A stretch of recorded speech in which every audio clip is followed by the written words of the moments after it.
இன்னைக்கு நம்ம பார்க்க போற கதையோட தலைப்பு கடவுள் தந்த பரிசு. ஒரு ஊர்ல ஒரு பெரிய பணக்காரர் இருக்காரு. அந்த பணக்காரருக்கு இந்த ஊர்லயே நாம தான் பெரிய பணக்காரர் அப்படின்னு நினைப்பு. அது மட்டும் இல்லாம எல்லா பணமும் எல்லா பொருளும் நமக்கு மட்டும்தான் சொந்தமா இருக்கணும், எல்லா நிலமும் நமக்கு தான் சொந்தமா இருக்கணும், நாம தான் விவசாயம் பண்ணி அந்த ஊர்ல இருக்க எல்லாருக்குமே முதலாளியா இருக்கணும் அப்படின்னு ஒரு பெரிய ஆசை. அந்த ஆசையே கடவுள் கிட்ட வரமா கேக்குறாரு. இத பாத்துக்கிட்டு இருந்த கடவுள் அந்த பணக்காரருக்கு காட்சி கொடுத்து, நீ என்ன கேக்குறியோ அதை நான் உனக்கு கொடுக்கறேன், இல்லைன்னு சொல்லல, ஆனா அதுக்கு முன்னாடி நான் சொல்றத நீ செய்யணும் அப்படின்னு சொல்றாரு.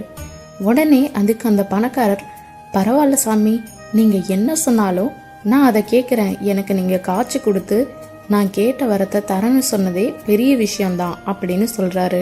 அதுக்கு கடவுள், நான் எப்ப என்ன செய்யணுங்கிறத சொல்றேன், அப்ப நீ அதை செய், உனக்கான வரத்தை நான் தரேன், இப்ப நான் இங்க இருந்து கிளம்புறேன் அப்படின்னு சொல்லிட்டு கடவுள் அங்கிருந்து போயிடுறாரு.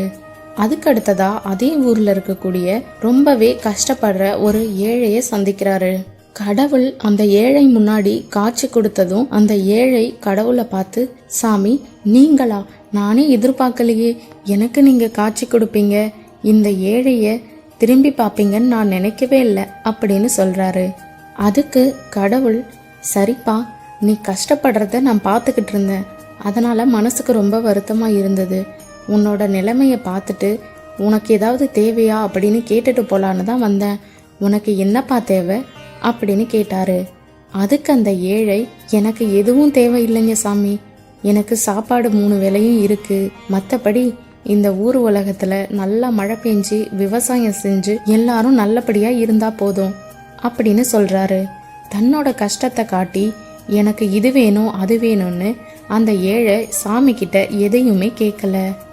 கடவுள் 2 பேரையும் சரிசமமா வச்சு பாக்குறாரு. ஆனா 2 பேருக்கும் கம்பேரிசன் பண்ணும்போது எதுவுமே அவங்களுக்குள்ள பொருந்தல. கடவுள் 2 பேரோட செயல்களையும் குணத்தையும் எடை போட்டு பார்த்துட்டு நேரா பணக்காரர்கிட்ட போறாரு. பணக்காரர் முன்னாடி கடவுள் காட்சி கொடுத்ததும் பணக்காரர், சாமி நீங்க வந்துட்டீங்களா, நான் கேட்ட வரத்தை எனக்கு தரப்போறீங்க தானே அப்படின்னு கேட்டாரு. அதுக்கு கடவுள், இருப்பா பொறு, நான் சொன்னனே, நான் சொல்றத நீ செஞ்சாதான் உனக்கு நீ கேட்ட வரம் தருவேன் அப்படின்னு சொல்றாரு. அதுக்கு அந்த பணக்காரர், ச்சே, இந்த கடவுளுக்கு வேற வேலையே இல்லை, எப்ப பாரு வரம் கேட்டா கொடுக்கறதே இல்லை, இதை செய்ய அதை செய்யன்னு தேவையில்லாம நம்மளை போட்டு தொந்தரவு பண்ண வேண்டியது அப்படின்னு மனசுல நினைச்சுக்கிட்டு எரிச்சலோட, சரி சாமி சொல்லுங்க, நீங்க என்ன சொல்றீங்களோ அதை நான் செய்யறேன், எனக்கு தேவையான வரத்தை நீங்க கொடுத்துருவீங்கல்ல அப்படின்னு கேக்குறாரு. அதுக்கு கடவுள் பணக்காரரை பார்த்து, அப்பா இங்க இருக்குல்ல இந்த அழுக்கு மூட்டையை தூக்கிக்கிட்டு என் பின்னாடியே வா, நான் எங்கெல்லாம் போறனோ அங்கெல்லாம் நீ என் கூடவே வரணும் அப்படின்னு சொல்றாரு. உடனே பணக்காரருக்கு முகம் ஒரு மாதிரியா ஆயிடுது. ஐயோ, எப்பதான் இவர் வரத்தை தருவாருன்னு தெரியலையே அப்படின்னு யோசிக்கிறாரு. உடனே கடவுள், ரொம்ப கவலைப்படாத, ரொம்ப நாள்லாம் சொல்ல மாட்டேன், 1 வாரம் மட்டும் நீ என் பின்னாடி வந்தா போதும் அப்படின்னு சொல்றாரு. பணக்காரர் சரி சாமி அப்படின்னு சொல்லிட்டு அங்க இருக்க அழுக்கு மூட்டைய தன்னோட தோல்ல சுமந்துக்கிட்டு கடவுள் பின்னாடி போறாரு.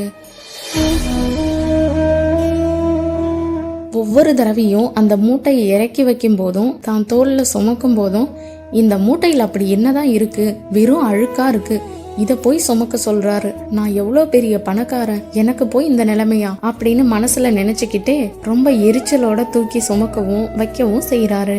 இதையும் கடவுள் கவனிச்சுக்கிட்டே வராரு. பணக்காரருக்கு கொடுக்கப்பட்ட 1 வார கால அவகாசம் முடிஞ்சிருது.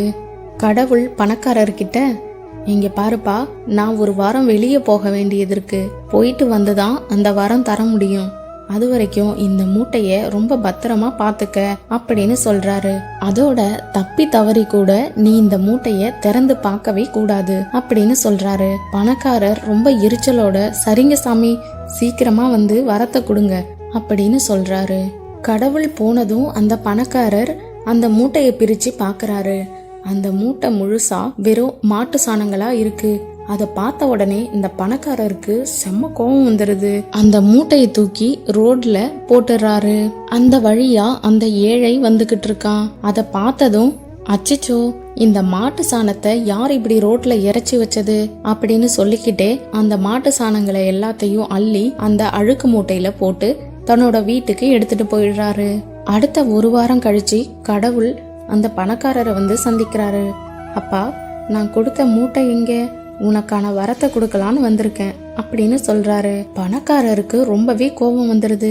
சாமி, நான் வரம் கேட்டதுக்காக நீங்க ஒரு அழுக்கு மூட்டையில மாட்டு சாணத்தை அள்ளி போட்டு என்ன தூக்கிட்டு வான்னு சொன்னது மட்டும் இல்லாம நான் கேட்ட வரத்தையும் நீங்க கொடுக்கவே இல்லை. நீங்க செஞ்சது ரொம்ப பெரிய தப்பு அப்படின்னு சொல்றாரு. கடவுளுக்கு ரொம்பவே கோபம் வந்துருது. அதனால அந்த பணக்காரர் பேசினதை கேட்டுக்காம அந்த இடத்த விட்டு போயிடுறாரு. அந்த ஏழையை போய் சந்திக்கிறாரு. ஏழை தான் சாப்பிட்றதுக்காக பழைய சோறை எடுத்து வச்சிருக்காரு. கடவுள் காட்சி கொடுத்ததும், சாமி நீங்களா? அச்சச்சோ, சாமி கிட்ட கொடுக்கறதுக்கு நமக்கு எதுவுமே இல்லையே, என்ன செய்யறது அப்படின்னு மனசுல யோசிச்சுட்டு தன்னோட இரும்பு பெட்டியை எடுத்துக்கிட்டு வெளியில வராரு. அதை எடுத்துக்கிட்டு போய் வித்துட்டு அதுல கிடைச்ச காசுல கொஞ்சம் பழங்களை வாங்கிட்டு வந்து சாமிக்கு தராரு. உடனே கடவுள் ஏழைய பார்த்து, அப்பா, எனக்கு இந்த பழங்கள்லாம் பிடிக்கிறது இல்ல, நான் இதெல்லாம் சாப்பிடுறதும் இல்ல அப்படின்னு சொல்றாரு. அந்த ஏழைக்கு ரொம்பவே வருத்தமாயிடுது.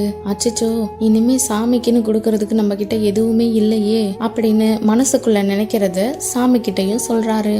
சாமி, யார் சொன்னது?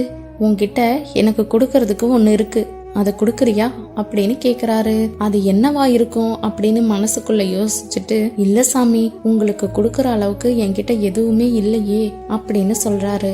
அதுக்கு கடவுள், அது வேற எதுவும் இல்லப்பா, நீ வச்சிருக்க பழைய சோறு தான் எனக்கு வேணும், அதுதான் எனக்கு ரொம்ப பிடிக்கும் அப்படின்னு சொல்லி கேக்குறாரு. அதுக்கு ஏழை, இல்ல சாமி, பழைய சோறு அப்படின்னு இழுக்கிறாரு. பழைய சோறுனா என்னப்பா? அதை சாப்பிட்டுட்டு வாழ்ந்துகிட்டு இருக்க உன் மனசுல எந்த ஒரு குத்தங்குறையும் இல்லாம மனசார என்ன வாழ்த்தி வணங்குறியே, இது போதாதா அப்படின்னு சொல்லி கேட்டுட்டு அவர் கொடுக்கற அந்த சாப்பாட்டையும் வாங்கி சாப்பிட்டுட்டு கிளம்பிடுறாரு. அடுத்த கொஞ்ச நாள் கழிச்சு ரொம்பவே கஷ்டப்படுறவங்களுக்கு ஏதாவது உதவி பண்ணா பரவாயில்ல அப்படின்னு இந்த ஏழை நினைக்கிறாரு. ஆனா அவர் கையில எதுவுமே இல்ல. அடுத்து ஒரு நாள் காலையில இந்த அழுக்கு மூட்டையில இருக்கக்கூடிய மாட்டு சாணத்தை எடுத்துட்டு போய் காய வச்சு அதை வித்து ஏதாவது மத்தவங்களுக்கு உதவி செய்யலாம் அப்படின்னு நினைக்கிறாரு. ஏழை அந்த மூட்டையை போய் திறந்ததும் அது முழுசா வெறும் தங்க காசுகளா இருக்கு. அதை பார்த்த உடனே அந்த ஏழைக்கு ரொம்பவே சந்தோஷமாயிடுது. அந்த காசுகளை வச்சு நிறைய பேருக்கு உதவி செய்யறாரு. அடுத்ததா அந்த பணக்காரர் ஏழைய வந்து பார்த்துட்டு, எப்படி உனக்கு இவ்வளவு பணம் வந்தது? திடீர் பணக்காரன் ஆயிட்ட, என்னை விட அதிகமா அப்படின்னு சொல்லி கேக்குறாரு. அதுக்கு அந்த ஏழை பணக்காரர்கிட்ட கடவுள் தன்னை சந்திச்சதுல இருந்து எல்லாத்தையுமே சொல்றாரு. அப்பதான் பணக்காரருக்கு கொஞ்சம் அறிவு வருது. கடவுள் சொன்ன மாதிரி அந்த மூட்டையை நாமளே ஒரு வாரம் பிரிக்காம வச்சிருந்திருந்தா நமக்கும் மாறி இருக்கும் அப்படின்னு யோசிக்கிறாரு. இந்த கதையில இருந்து நாம என்ன தெரிஞ்சுக்கிறோம் அப்படின்னா, கடவுள் நமக்கு எது கொடுத்தாலும் அதுல ஏதாவது ஒரு நன்மை இருக்கும் அப்படிங்கிறது தான்.